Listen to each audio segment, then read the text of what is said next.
halos mahati sa dalawa ang mukha ng babaeng ito matapos siyang tagain ng kanyang asawa. Sobrang nakakapanindig balahibo ang kwentong ito dahil kumalat pa nga sa internet at naging viral ang video ng babae kung saan makikita na siya ay duguan at napakalaki ng hiwa sa kanyang mukha na nagmula dito hanggang sa kabilang side ng kanyang mukha. Kaya naman ang kwentong ito ay binansagan bilang Miss Pacman. Hanggang ngayon ay nakakalat pa rin sa internet at yung iba naman ay nandun sa Reddit yung mga videos at pictures ng Miss Pacman story na to. Kaya kung ako sa inyo at mahina yung loob ninyo at mahina yung sikmura ninyo, huwag nyo na lang i-search at para hindi nyo makita dahil siguradong babaliktad talaga yung sikmura ninyo matapos nyo makita ang video na yon. Pero para na rin sa safety ninyo, huwag nyo na lang talagang i-search. At ito na nga yung kwento ng malagim na sinapit ni Alejandra Chub mula sa kamay ng kanyang asawa. Gabi ng October 29, 2018 ay umaalingaw daw ang mga sigaw ni Alejandra at ang kanyang asawa na naririnig ng mga kapitbahay na tila nagtatalo sila. Ngunit kahit naririnig ito ng mga kapitbahay ay hindi sila nangialam dahil kilala nila ang asawa ni Alejandra na si Mario Oswaldo, 43 years old, na kapag ito daw ay lasing ay talagang nananakit ito at nagwawala. Ngunit matapos ang ilang oras na naririnig ng mga kapitbahay ang pagtatalo ay bigla daw umalis si Mario sa kanilang tahanan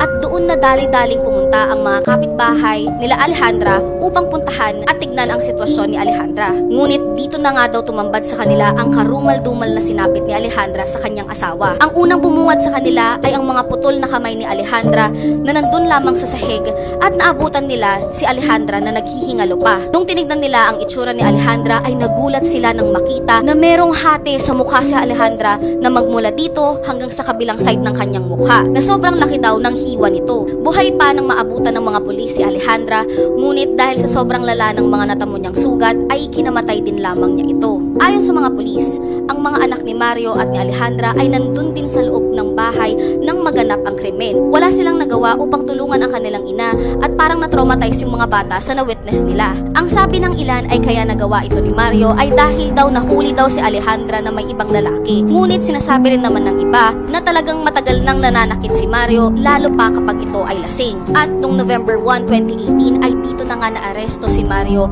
at sinampahan ng kasong murder. Hindi naman niya kinaila ang krimen na ginawa niya, ngunit hindi rin daw niya ito pinagsisisihan. Hanggang ngayon ay nakakulong pa rin si Mario at ang kanilang mga anak naman ay napunta sa mga kamag-anak ni Alejandra.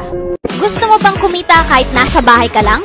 I-download mo na itong Epoch Game. So nandyan yung link sa may comment section, i-click nyo na at mag-e-install na yung game. So antayin na lang natin siyang mag-install. So dyan kailangan yung i-register yung phone number nyo, ilagay nyo rin yung password at i-send yung verification code para maka-register.